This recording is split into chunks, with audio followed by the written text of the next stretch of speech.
I want more of you, God. No place I'd rather be. No place I'd rather be. No place I'd rather be.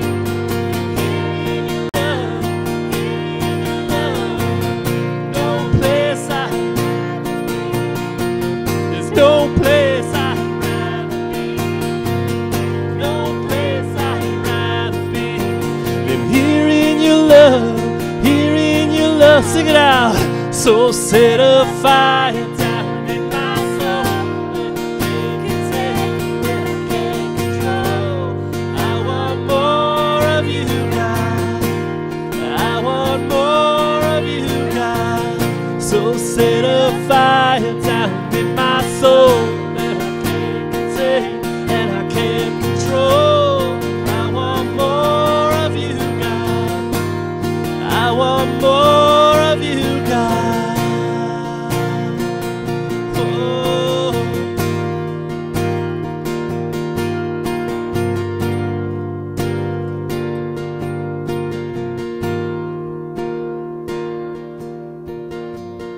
No place I'd rather be. There's no place I'd rather be. No place I'd rather be than here in your love, here in your love. Set a fire, so set a fire down in my soul that I can't contain, can't control. I want more of you, God. I want more of you, God.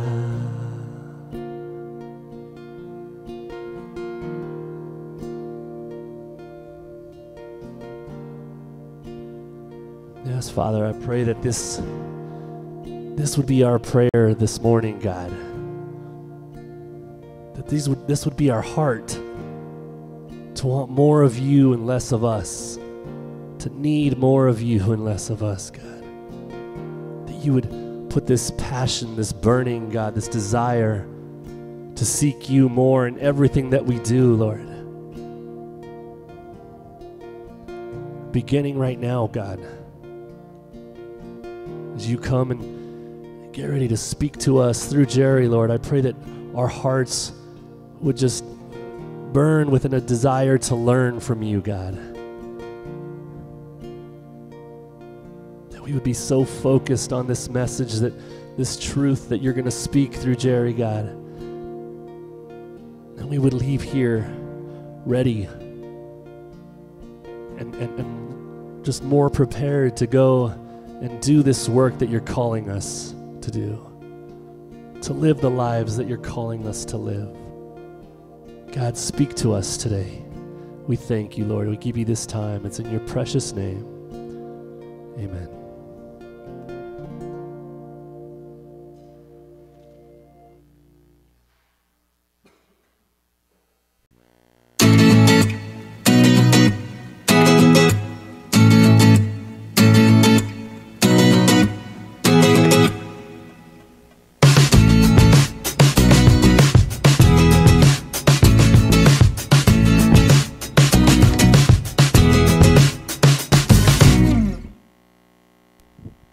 Good morning.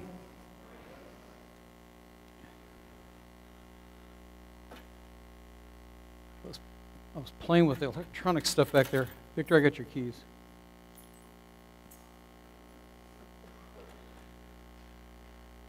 Jeremiah's gone today, so if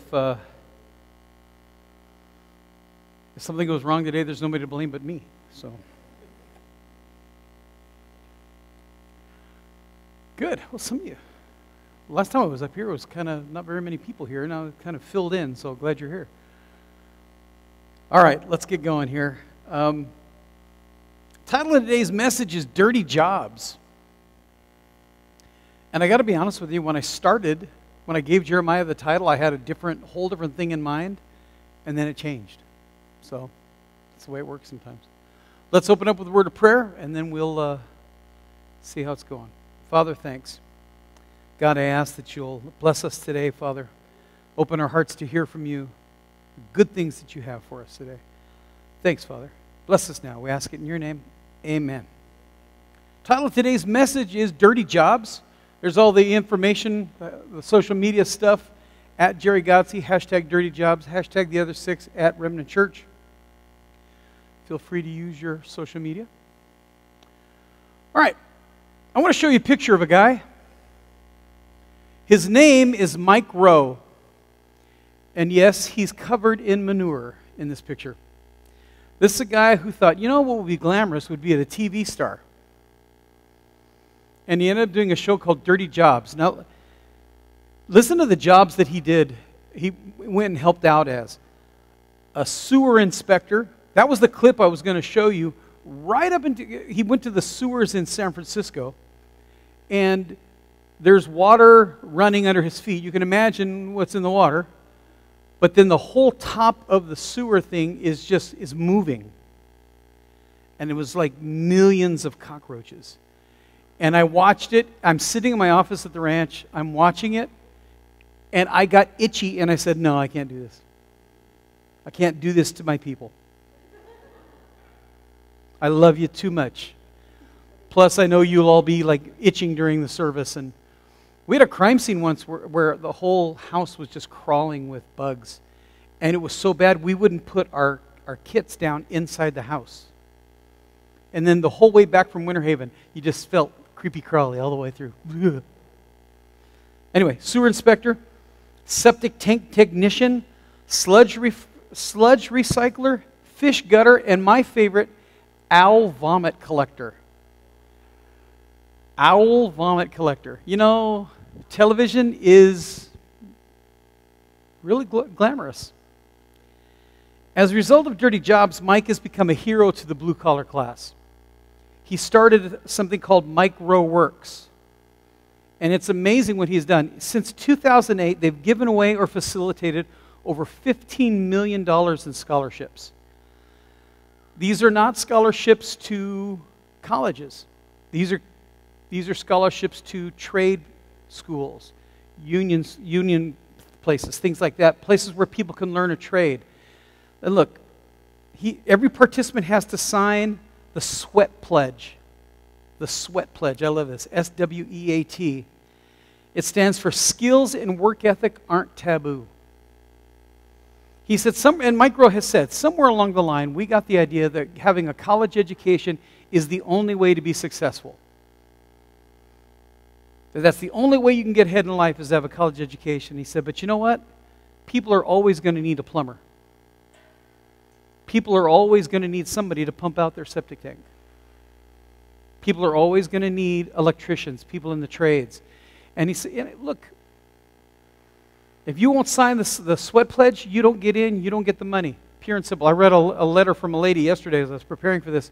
She wrote in, she said, I can't believe you make these guys sign this. And he said, look, if they don't want to sign it, they don't have to. They just don't get the money. He said, I know a lot of people who are upset that we're giving away free money if they have to sign a pledge. Now look, I'm not against college education. I have a college education. I have a bachelor's in business and a master's in business. I'm not against college. But college isn't for everybody. It's just not. There are people who are differently skilled. The one thing that is for everybody that I believe in my heart is success.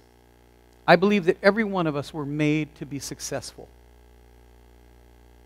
Now, what does it mean to be successful? I love this quote from Vince Lombardi. The only place success comes before work is in the dictionary. The only place, now that may be the only Green Bay Packer quote you'll ever see me use because I'm a Bears fan. I will tell you though, I have a Vince Lombardi sign hanging in my office. And everybody comes in and says, wait a second, you're a Bears fan. I say, yeah, but Lombardi was the greatest. You can't get away from that.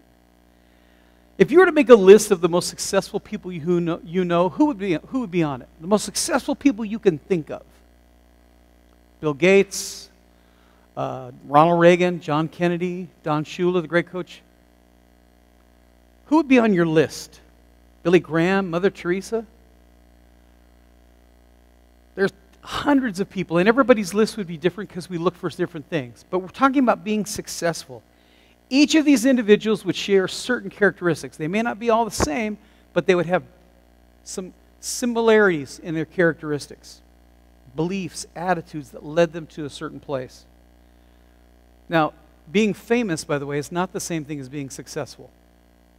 Michael Jackson was famous. And by all successes, he was successful. However, his life was tainted by all the things that went on around it. So when you think of Michael Jackson, you can think of him as a musician, but you can also think about all the questionable things that may have come with it. Bill Clinton may have gone down as one of our best presidents ever. But if you hear Bill Clinton, the next part you hear, long before you hear about anything he did legislatively or anything else, you hear about all the sideshows that went on with it. So being famous isn't the same thing as being successful. What then is the mark of true success? More than just having things, more than just doing things. There are people who are considered famous and successful, and I have no idea why. I've never watched Keeping Up with the Kardashians because I flashed through the channels one day and it was on, and I could feel my IQ dropping as I was on the screen. Why are these people famous? Kylie Jenner, what's the youngest one? Kendall Jenner? One of them. There was a thing, GoFundMe to make her have $1 billion because $1 million wasn't enough. You're out of your mind. You're out of your mind. And if you watch that show, hey, you need a doctor. No. There are people now who want to be Instagram famous. They buy likes on Instagram. People paying money so people will like them on Instagram. I put stuff on Instagram. If you don't like it, too bad. You know what I posted on Instagram last week? A picture of the bathroom at University of Phoenix. Not even the whole bathroom, just a stall. And it's honestly true, the stall at University of Phoenix is this huge. It was bigger than my room in high school. I don't know why you need that much room in a bathroom, but it's there. What does it mean to live a great, there it is. What does it mean to live a great life? Is it just money? Is it just success? Is it just stuff? No, it's more than that. To me, being successful in life means living a life that makes a difference. Living a life that has a positive impact on those around you. Look at Colossians chapter 1, verse 24. Colossians chapter 1, verse 24. I'm glad when I suffer for you in my body, for I am participating in the sufferings of Christ that continue for his body, the church. Listen to this verse now. God has given me the responsibility of serving his church by proclaiming his entire message to you. This message was kept secret for centuries and generations past, but now it has been revealed to God's people. For God wanted them to know that the riches and glory of the Christ are for you, the Gentiles, too. And this is the secret. Christ lives in you. This gives you the assurance of sharing his glory. So we tell others about Christ, warning everyone and teaching everyone with all the wisdom God has given us. We want to present them to God, perfect in their relationship to Christ. That's why I work and struggle so hard. Listen to this. That's why I work and struggle so hard. Depending on Christ's mighty power that works within me, I want you to know how much I've agonized for you and for the church at Laodicea and for many other believers who have never met me personally. I submit to you that in order to be successful, you don't have to be a celebrity and you don't have to be rich.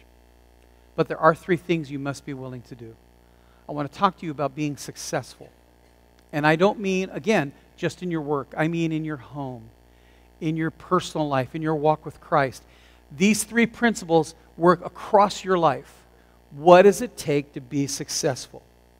If you apply these principles, your job, your ministry, your marriage, your children, your dreams, your goals, anything else, you'll be successful.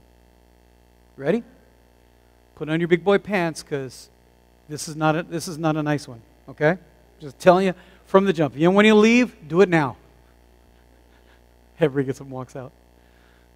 My theology professor, I think I've told you about him, Dr. Wright, he was amazing, but his first lecture at Southern California College, Introduction to Theology class, his first class, he gets up and he says, I'm Ronald Wright. Everything you've heard about me is true. I'm the toughest professor on this campus. I don't give makeup tests. If you miss a test, you just fail it. That's it. I mean, he's just brutal. And he goes on telling us how he gave us our course syllabus. You know how a course syllabus always tells you that, like, on Tuesday we're going to talk about this, and here's the pages to read in your book? Not Dr. Wright. He gave you the syllabus, he gave you the list of books, and he said, here's the topic. You're big enough, you can read the index. Okay. I was so intimidated by him that I would have a question on Tuesday, and I would think about it all Tuesday and Wednesday. It was a Tuesday, Thursday class. And I would ask him Thursday after class was over. And he asked me one time, he said, why don't you ever ask these questions in class? I said, because I'm not giving you a shot at me in public. Just because I look stupid doesn't mean I am. Amazing guy. And you know what? I studied more for his lower division 2-unit introduction class than I did for the upper division science class I had. Partly because I didn't want to let Dr. Wright down, but partly because he demanded that kind of work out of me. And just a side note here, I got to tell you, when I was a teacher in school, parents would say, you're asking too much of the students. You know what? Little Johnny's going to be fine. How about you expecting more out of him? How about you expecting a little more out of him? If all you ever do is let your kids take the easy route, they're going to look for the easy route for the rest of their lives. That's a freebie. That's not in my notes. I didn't cost you anything extra. I just threw that out there. I've lost many of you at this point. Okay. So first thing, you must be willing to suffer. When we look at successful people, we only see the fruits of their successes. We don't see the heartaches, the pain, the loneliness that goes along with it. Last week, in this room, I watched Tom Brady lead the Patriots to another Super Bowl. Getting tired of them.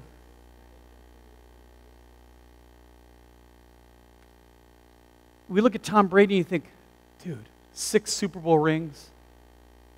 I mean, he's got so many there on both hands. Those things are so heavy that his arms hang when he wears them. These things are huge. Okay? You look at him and you think, oh, dude makes millions every year. He's married literally to a supermodel. Not like, oh, she's pretty. No, she's considered a supermodel. 6 Super Bowl rings. And even by guys like me, he's acknowledged as one of, if not the best quarterback ever.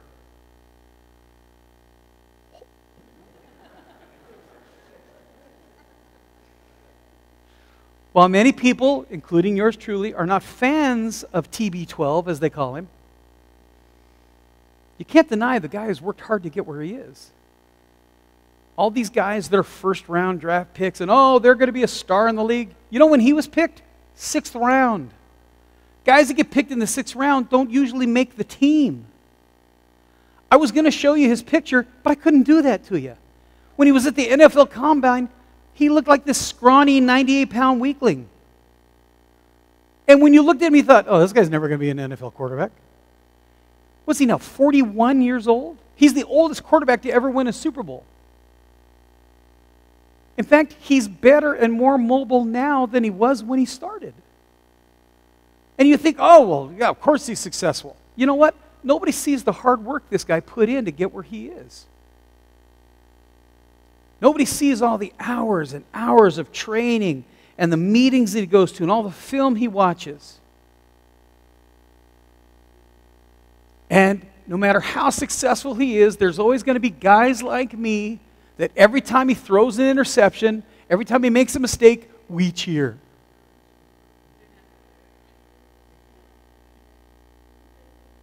Nobody's perfect. How would you like it if you were sitting at your desk and every time you made a mistake, if you had to erase something off of a page or you put in the wrong number, something happened? In fact, it might look something like this. This happens at Chicago Blackhawks hockey games and Joe isn't here to enjoy the Blackhawks over his Ducks. So you have to tell him.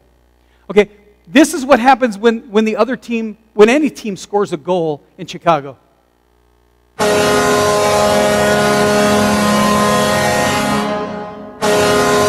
This huge horn sound. And this plays on the video screen, and in a second the music will start. And the entire stadium starts singing this song. It's called Chelsea Dagger. Now, if you're a Blackhawks fan, this is the best sound ever because it means the Blackhawks scored. Can you imagine if you're sitting at your desk, making a mistake, and all of a sudden this horn sounds behind you?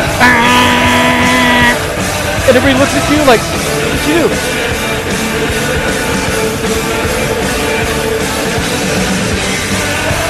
I love it.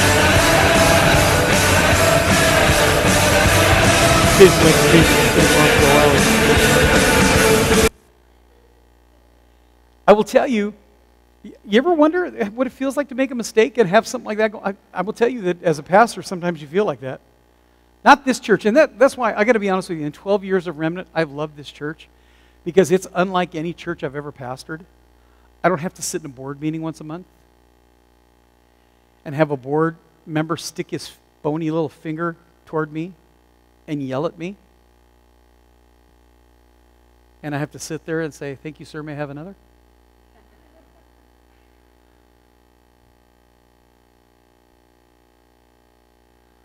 I love when guys talk about NFL quarterbacks.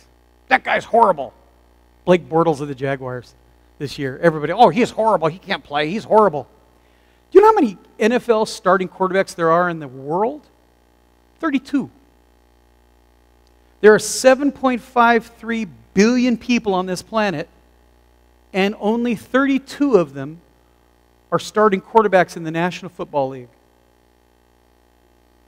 You may think he's lousy, but he's better than you'll ever hope to be. If you want to be successful, you have to be willing to suffer. You have to be willing to put in the long, hard hours that nobody ever sees. I tell you all the time that people say, oh, that message was hard, Pastor. Yeah, you lived with it for 45 minutes on Sunday. I lived with it for an entire week. Because I will tell you that there is a lot of blood, sweat, and tears that go into putting together a message on a Sunday morning. And I'm not saying that to boast. Jeremiah does it. Every pastor does it. But you get the finished product. You don't get all the grinding that happens before that. And you know what? I'm willing to do it. Because I'm not happy if I'm not doing it. You know the reason I pastor is because I can't not pastor. It burns in my bones. We're sure not doing it for money. Me or Jeremiah, we don't get paid. We're not doing it for money. I've heard guys say, I think ministry might be a good job. You make good money. You don't have to work very hard. I just laugh. You're a moron.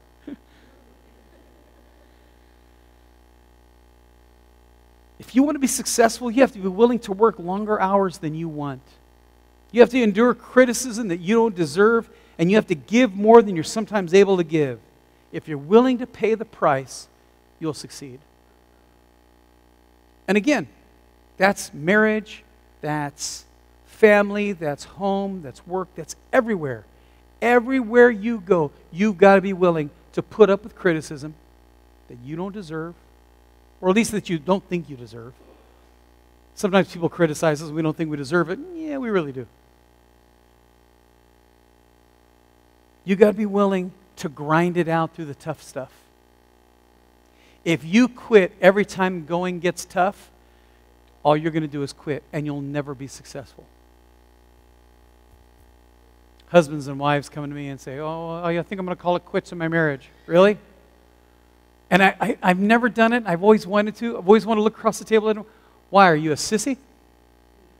Are you a quitter? Well, you don't understand how hard it is. Yeah, I do. I'm married. I understand how hard marriage is. I do. I get it.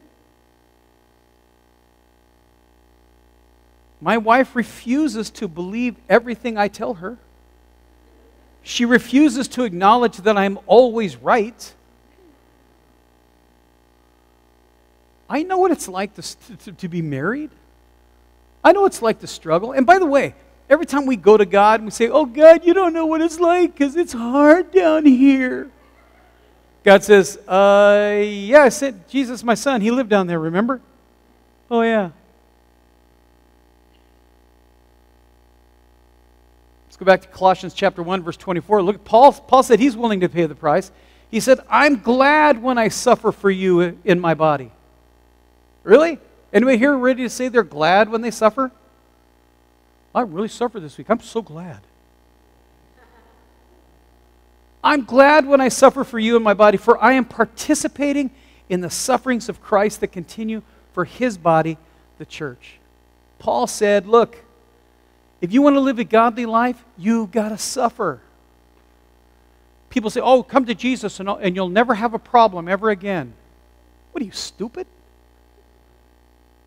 Of course you will. The difference between me and a guy who's not saved is not that I don't have problems, it's that I have somewhere to go when I have problems. I have a strength that this other guy doesn't have. And if you're struggling in your life right now, you're struggling in your spiritual life, you're struggling in your home, how much of it is because you haven't been willing to let God do the hard work in you?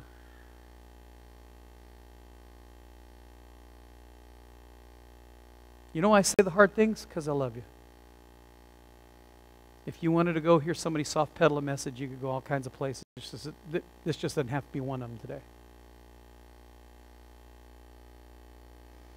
1 Peter 4:1, so then, since Christ suffered physical pain, you must arm yourselves with the same attitude he had and be ready to suffer too.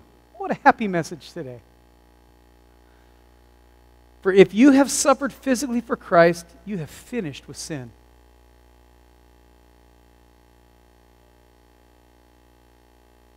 In suffering, we unite ourselves with Christ. Paul is saying that what is lacking is his own experience of Christ's sufferings in his day-to-day life. He's saying that in order to live a great life, you must be willing to suffer. Saddleback Community Church in Mission Viejo, California, it's a tiny church. Pastored by Rick Warren. I mean, they'll only have 15,000 people today. That's not a church. Rick Warren has become an authority on church growth. When Rick Warren says, hey, here's how I grew my church, I listen. Because I know it's hard to believe, I've never started a church and had it grow to 15,000 people. I helped start Remnant, and we have less than 100 today. And that's okay. This is who God gave us. Actually, it's not okay.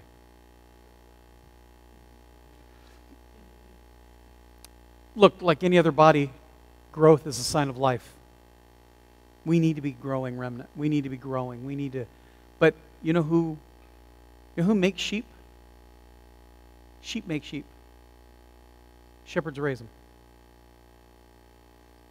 them. People look at us. Well, Jeremiah and Jerry, what are you doing to grow the church? Nothing, I guess. No, sheep make sheep. It's up to us to raise Remnant. Again, not in my notes. If you look at Rick Warren, he's got this huge church. You think, oh, success is easy for him. But not really. In the early days of his church of Saddleback, he was ostracized by many in the Baptist denomination because his church didn't say the word Baptist in the name. He was accused of preaching self-help sermons instead of the gospel. You know that early in the ministry of Remnant, that was said about me? You guys are just teaching self-help stuff. No, I'm teaching God-help stuff. You know where that came from? A lady got mad because I didn't use the word hell in one of my messages. Look, You know me, I've never shied away from hell. Giving it or saying it. Okay, I've never shied away from that. But on the other hand, I'm not going to dangle you like a fire over the hot dogs of hell every Sunday. I just don't, do you want to know Jesus? And you're going to hell? That's never been my style.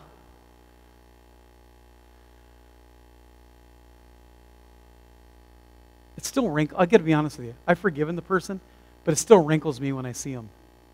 I still think,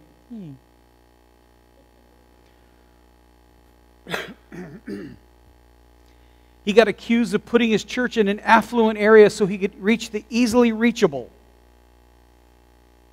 One pastor in Tennessee said, anyone can succeed in California. Yeah, it's easy to say in Tennessee. Rick Warren is successful because he's willing to suffer. He's endured criticism, setbacks, health problems, family struggles. His son committed suicide after a long period of mental health issues. He's persevered through hindrances I wouldn't want anybody to go through, even Tom Brady.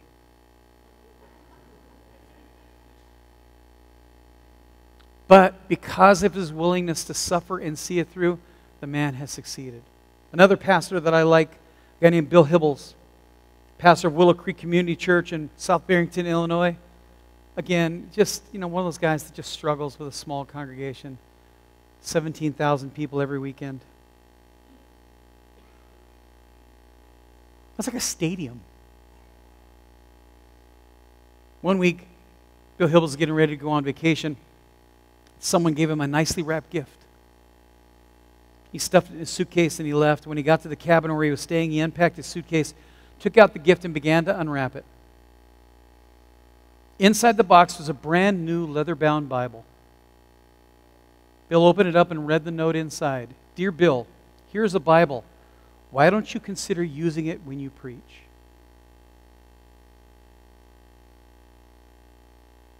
Wow. I'm tired of hearing you soft pedal the Word of God week after week. Hybels admits that he was crushed by it, but he also knows that it comes with success. If everybody thinks you're doing a good job, you're probably not pushing hard enough. The fact is, most people would crack under the pressure successful people must endure. If you want to be successful, you must be tough. I would love to tell you that my ministry has been nice and easy and we've never had issues, but you know me better than that. I've told you stories.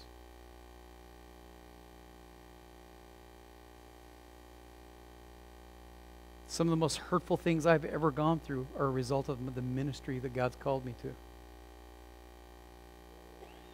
But I'm here today because I am not going to let the devil rob me of my joy. I am not going to let the devil or people, sometimes we blame it on the devil and it's just people because they're ornery. I'm not going to let anybody take away what God wants to do in me or in the lives of anyone else. So, you must be willing to endure criticism. You must be willing to work hard. You must be willing to give above and beyond the call of duty, and you must be willing to suffer. Second thing Paul mentions is we must be willing to serve.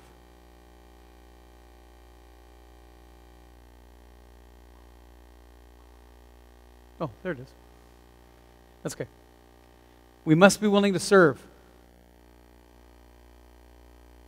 Jesus modeled this for us. Matthew chapter 20, verse 28, he said, "For even the Son of Man came not to be served, but to serve others, and to give his life as a ransom for many." On the night before he was crucified, Jesus washed the feet of the disciples.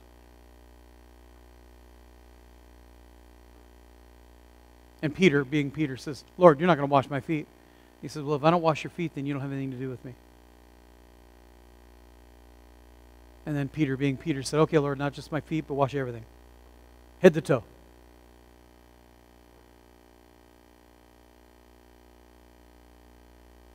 Where did we get the idea that Jesus suffered, but we're not going to have to? Where did we get the idea that Jesus went to serve, but we don't have to? It doesn't work that way, guys. In fact, Luke chapter 6, verse 40 says, students are not greater than their teacher. You're happy to hear that, right, Jackie? Students are not greater than their teacher, but the student who is fully trained will become like the teacher. So, if Jesus was a servant to others, we're not greater than he is, but when we're fully trained, we'll be like him. Doesn't that mean that we should serve? Let me ask you a simple question. Simple question. Where are you serving God? And by the way, coming to service on Sunday morning, while that's great, is not service. We call it the worship service, but it's not really, right? Where are you serving? Where are you serving Remnant? Okay, we'll just lay it out. You're here every Sunday. We love having you. Where are you giving back? What are you doing to further the ministry of Remnant Church? Because if you're going to be here, you ought to serve. When John Maxwell was the pastor at Skyline Wesleyan in San Diego, you come to Skyline and you go through the membership services. When you are asked, when you're finally inducted in to be a member at Skyline Wesleyan, you stand up and you say, my name is Jerry Godsey. Here are the ministries I'm involved in. Because if you aren't involved in ministry, you can't be a member. In fact, at Skyline, their byword is every member a minister. You are all called to be ministers, folks. You must be willing to serve. And somehow we got the idea that service is glorious. Victor is the worship leader. Ooh, we call him the worship pastor. Because worship leader, we give him an upgrade to worship pastor. He doesn't get any money for it, but it sounds better on his resume, I guess. And you think, oh, I'd like to be a musician. I'd like to play in the band. Do you know how much time Victor puts? All the stuff you see back here, Victor and Javier put it together today. All the stuff that you're enjoying, somebody came and put it all together. And when you're going home or headed to Kentucky Fried Chicken after church, somebody will be here to take it all down and put it all away too. And you know what? I cannot begin to tell you how much it means to me that there are people who are willing to give of their time and serve. We never talk about Jesus. To my knowledge, Jesus has never preached a message at Remnant. You interested? No, probably not. But the dude works, puts in stuff, takes our trailer back and forth every Sunday. And I know Mike comes and helps set up, and some of you guys have come and helped set up. That's so appreciated. What are you doing to serve? And I don't mean just serve Remnant, I mean serve other people. Somehow we get the idea, oh, it's glorious. No, it's not. It's work. It's work. I read this week about a politician who hired a consultant. Check this out. He says, well, I'm a man of the people. He's got somebody making $15,000 a month in consulting fees. And you know what their job is? To tell him what ties and shirts to wear when he goes on television. $15,000 a month. Ask him how much a loaf of bread costs, and I bet he can't tell you. That's not service. That's self-service.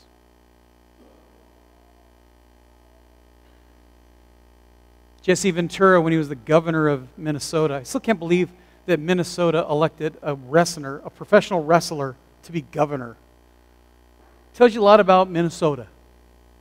I guess the cold gets into their brain. I don't know.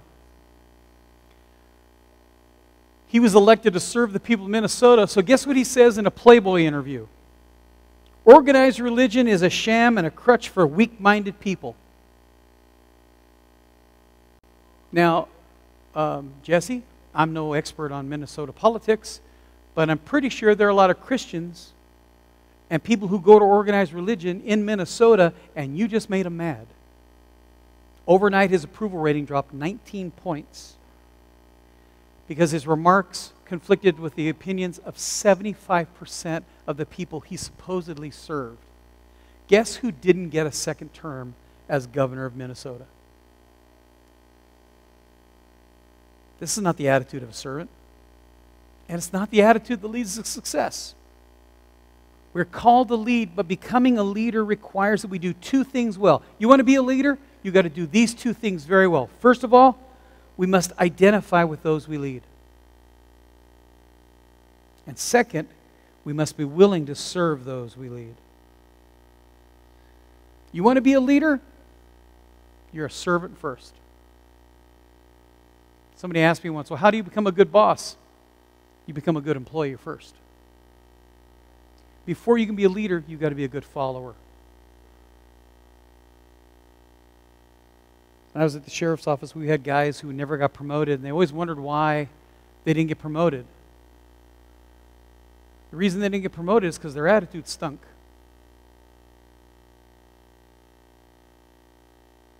They never helped anybody else. They were just in it for themselves. Look at Colossians 1:25. God has given me the responsibility of serving His church by proclaiming His entire message to you. Paul could have said, look, I'm the leader. I was in charge here. By the way, if you're a boss and you have to tell people you're in charge, you're probably not. He said, God's given me the responsibility of serving.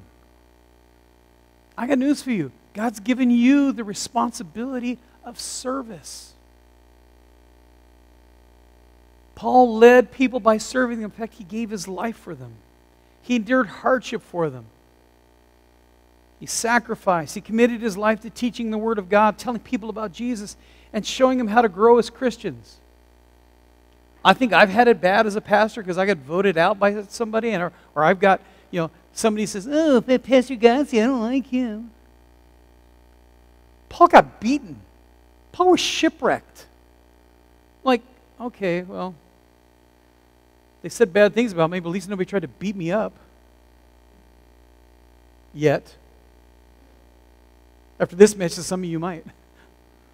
Go back to Colossians 1, verse 26, 20 through 28. This message was kept secret for centuries and generations past, but now it's been revealed to God's people. For God wanted them to know that the riches and glory of Christ are for you Gentiles too. That's us. Anybody here full Jewish? No, that's you. We're all Gentiles. And this is the secret. Christ lives in you. This gives you an assurance of sharing His glory. So we tell others about Christ, warning everyone and teaching everyone with all the wisdom God has given us. We want to present them to God perfect in their relationship to Christ. See, Paul understood a crucial principle. And that's this. Success is not a life of privilege, it's a life of service. You want to be successful? It's all about having a life of service, a life of giving, a life of doing more than is expected. In your job, in your home, in your spiritual life, you are called to serve others. We're called to serve. In possibly one of the worst movies ever made, Superman 2. That's pretty bad.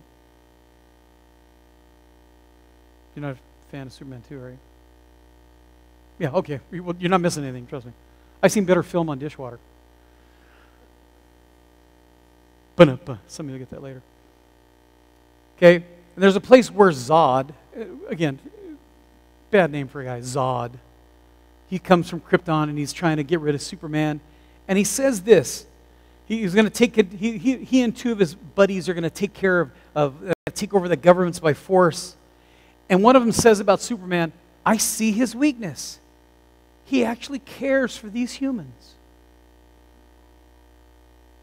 I see his weakness. I had a person at one of the places where I worked say, Godsey, well, you're too nice to the people that work for you. Why? He said, they don't hate you. Okay, I think it's a pretty good thing, actually. Somewhere along the line, they got the idea that if you were a manager and the people underneath you didn't hate you, you weren't a good manager. I got news for you. The people underneath you hate you. You're not a good manager. A leader who loves people devotes his life to serving them.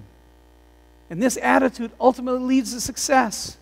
A leader who doesn't love people spends his life using them.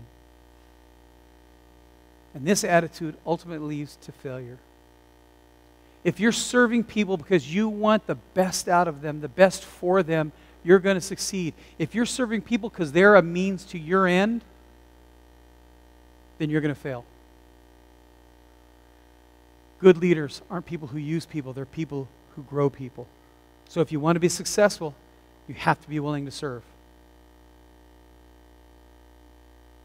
Third thing, we must be willing to struggle. Success isn't about having an easy life. It's about living a great life. You want to live an easy life? Okay, but you're not going to be great. You're not going to be successful. You want to live a great life? You got to be willing to struggle. True success requires a lifelong willingness to remain in the struggle. This guy right here is the great Walter Payton. This guy right here. The great Walter Payton, again, a Chicago Bear. Anybody know his nickname? Sweetness.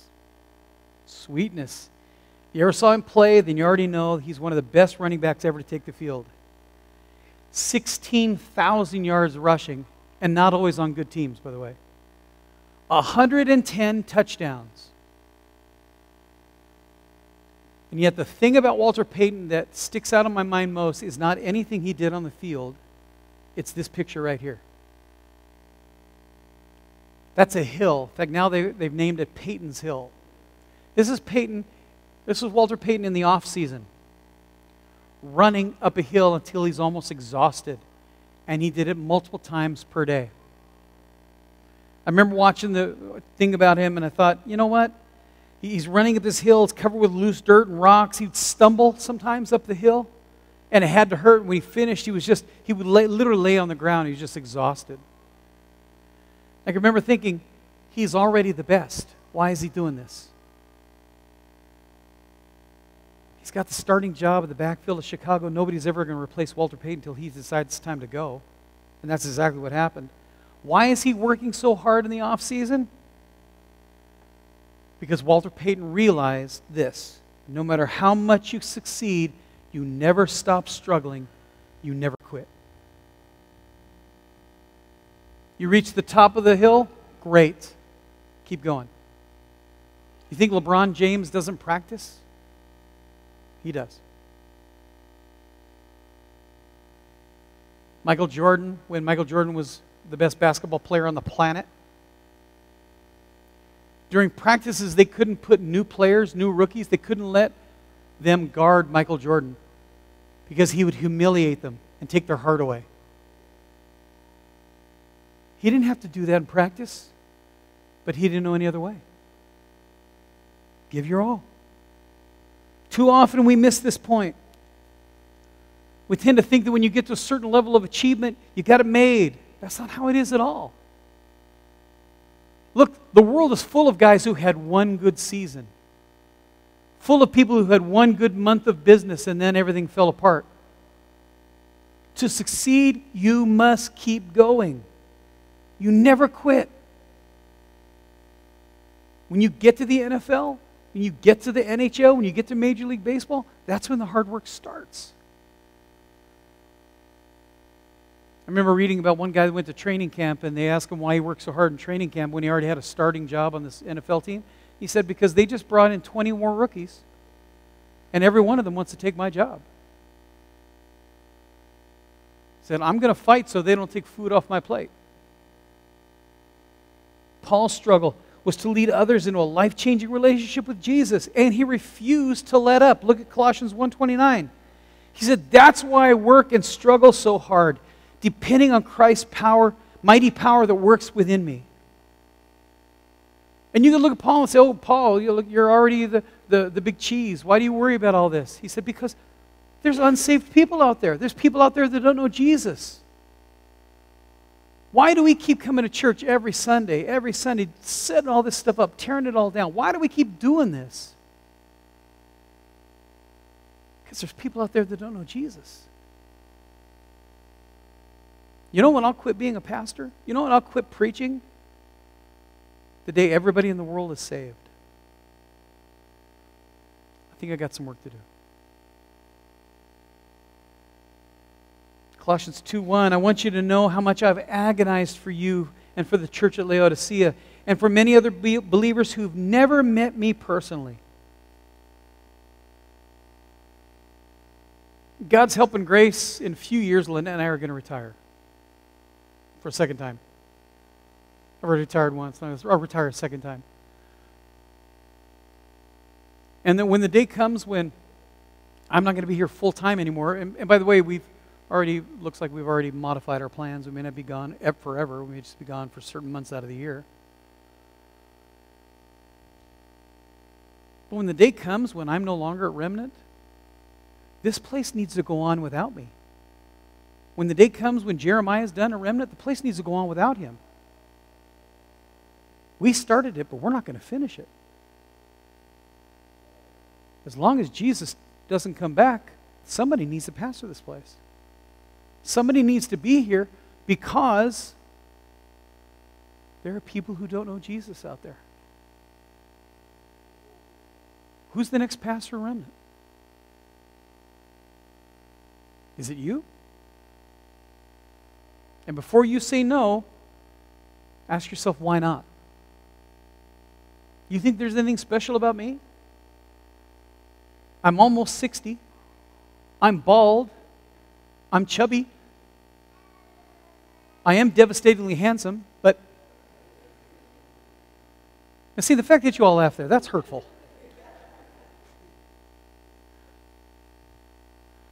There's nothing special about me that God doesn't have for you. Oh, but I could never do it.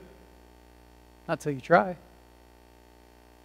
You know what my first message was? I was youth pastor. I was assistant youth pastor, which meant nothing. At Faith Assembly in Imperial, I had this old Schofield Reference Bible, and I had it in one hand, and I finished praying, and I read my text, and after I finished reading my text, I moved my hand, and half the Bible fell apart and flew across the room in front of a room full of teenagers, who, of course, felt bad for me at that point and said, oh, Jerry, we feel bad. No, they laughed until they almost threw up. That's my very first time to speak. You know what I did? I prayed and we ended up and we left. There's no going back after that. And I can remember thinking, maybe I'm not cut out for this. Maybe, just maybe this is God's sign saying, man, you're a moron. Get out of here. Quit while you can. But I went back, and I went back, and I went back, and I got to be honest with you, those first few messages probably weren't very good. I'm not sure they're great now. I just speak longer, and I don't throw my Bible around anymore, mostly because I use an iPad.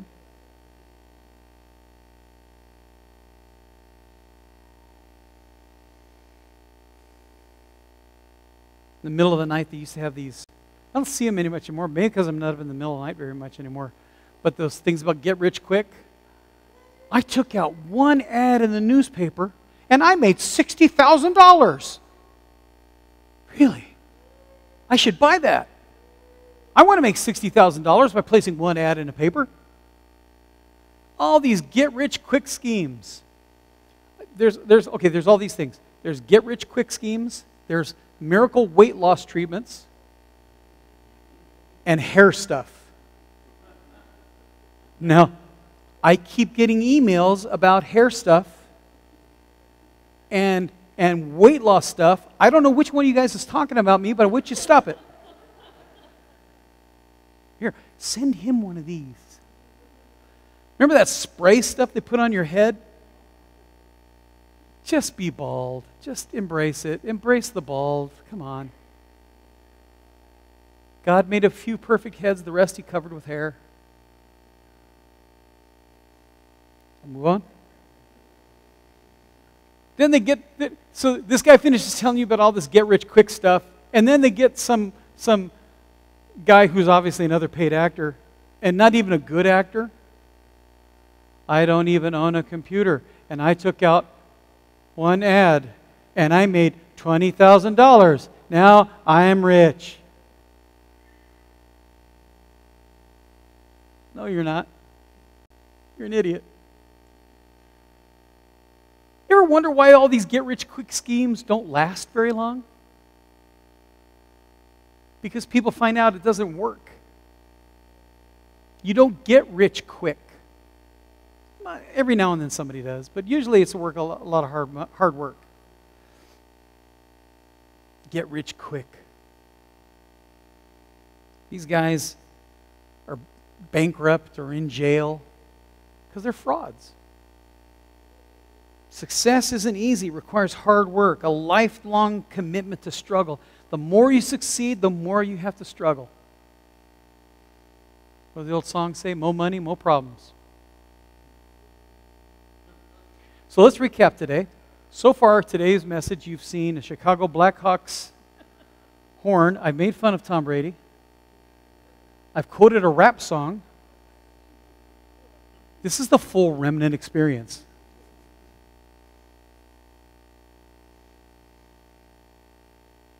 Anytime you see a successful business or a successful team or a successful church or a successful marriage, you can be sure that someone has paid the price and stayed in the struggle in order to succeed. Look, tomorrow you're going to go to work.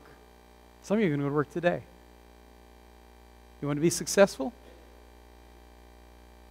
Get to work. Quit worrying about whether or not you're going to get promoted and start worrying about whether or not you're the best employee your company has. Quit worrying about all this other stuff. Put your nose to the grindstone. Because look at this. Even if you never get promoted, God's watching.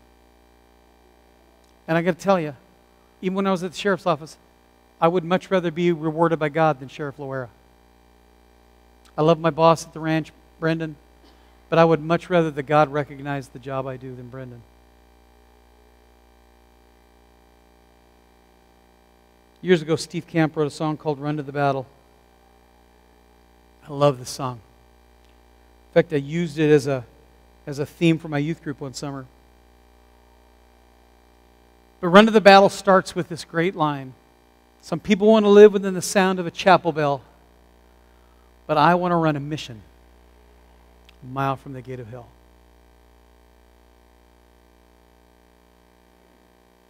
God hasn't called us to an easy life. He's called us to a great life.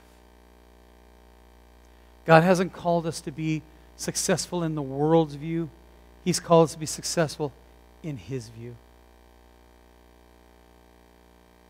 It's time, guys. You can coast through your job, your marriage, your commitment to your kids, and never allow yourself to be inconvenienced. But if you want to succeed, it's going to require much more. You got to be willing to suffer. You got to be willing to serve. You must be willing to struggle. That's the difference between an easy life and a great life. God didn't call me to a life of ease. He called me to a life of greatness. Greatness. And I got news for you. Why don't you look at me? God didn't call you to live a life of ease. He called you to live a life of greatness. And if God's called you to it, He's going to equip you. He's going to give you strength and power to do it. It's not like He gave us an impossible task and said, okay, you're on your own. He gave us an impossible task, and then He promised us help. He promised to be there right beside you every step of the way. So in closing, I'm going to ask you a simple question. Are you ready to be great? Or are you still worried about being not inconvenienced? Are you ready to do something incredible for God? In your work, in your home, in your day-to-day life? Are you ready to do something incredible? Or are you just going to keep coasting? One of those things is what you're called to be. The other is what you settle for. You can settle for a life of ease, but you're called to be great. Let's pray. God, thanks. God, I am so thankful that I do not serve a God who called me to a life of ease. He called me to a life of greatness. God, you want so much from us. You want us to grow, to be strong, to serve, and to be willing to pay the price to do it all. God, do something great in each one of us. God, we want more of you and less of us. Speak to us now, God. With your heads bowed and your eyes closed, I am not going to ask you to lift your hand, because that's easy. You can lift your hand and not even mean it. I'm not going to ask you to do that. I'm going to tell you something as your pastor, though. I'm going to challenge you. I'll triple dog dare you to be great this week. Not to live easy, not to live simple. I'm challenging you to live great in every aspect of your life. And the only way to do that is to rely on God. So right now where you are, just go to Him. God, I don't want ease. I want greatness. I want my marriage to be great. I want my parenting to be great. I want my home to be great. I want my job to be great. I want my walk with you, my spiritual life to be great. Not easy.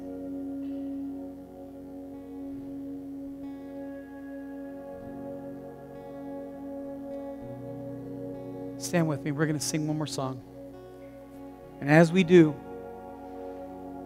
I want to challenge you to be great. Nothing else comes close. And again, look at me. Makes me feel pretty when you look at me. You know what? In my heart of hearts, I believe that each and every one of you can do it. I believe you can be great.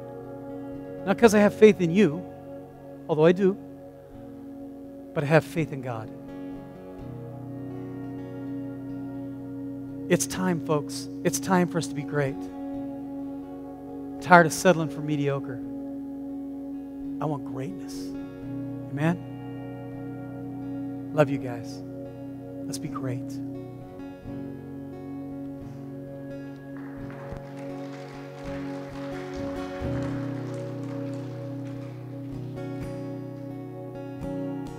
You came to the world you created,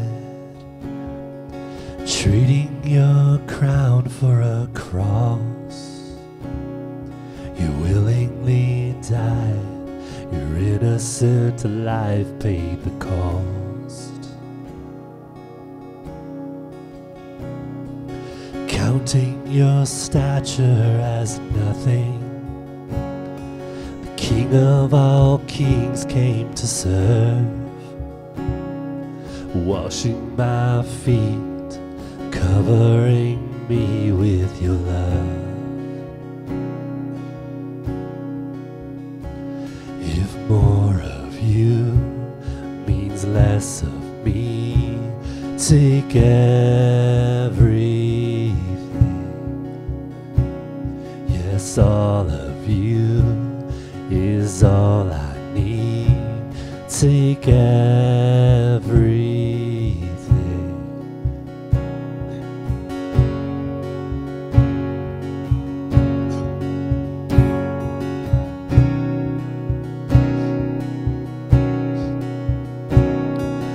You are my life and my treasure, the one that I can't live without.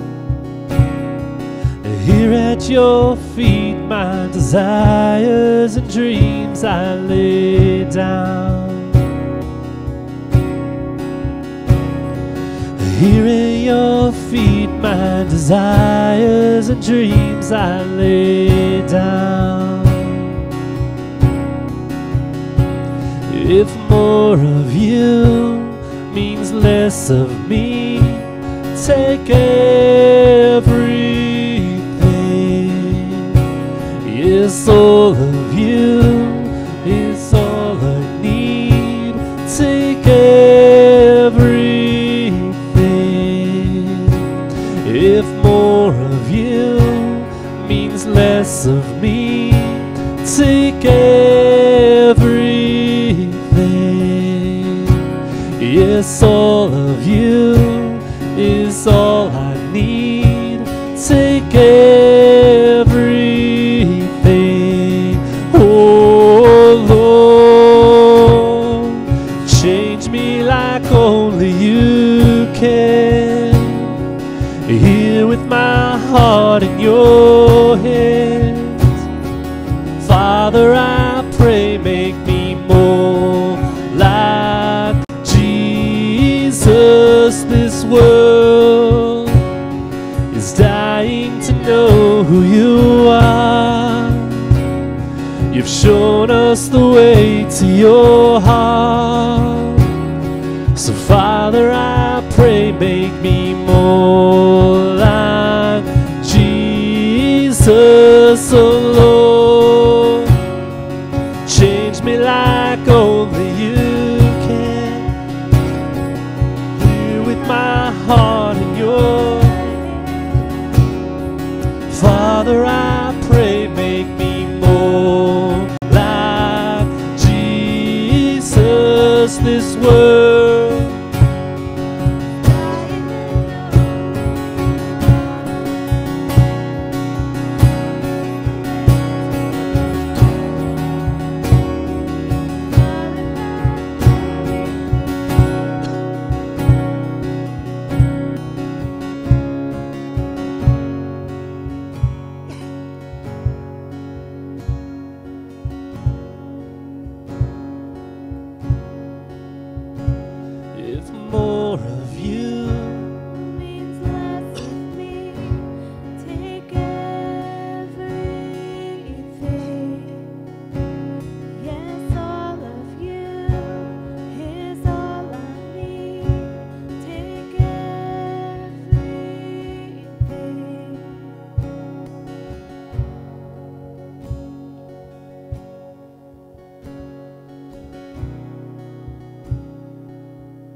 God, if more of you and less of us, Father. Again, God, make this our prayers today, our hearts, God, not just a song that we sing in church, Lord, but that we would strive to seek you more, God. Change us, God, like only you can. More like you and less like us. Because this world, and it is dying to know who you are, Father. And that's why we're here, Lord. To do the work that you're calling us to do, Lord, to share your love, your greatness with those around us, at our jobs, at our schools, at our homes. So God, keep this in our hearts so that we can go and again and live the life that you're calling us to live. God, thank you for this day. Thank you for for this message you brought to us. Thank you for this church, this building that you've given us to come together to worship you. The people of this church, God, that you're calling to serve you, Father. Thank you, Lord. God, we give you this day. In your name, amen.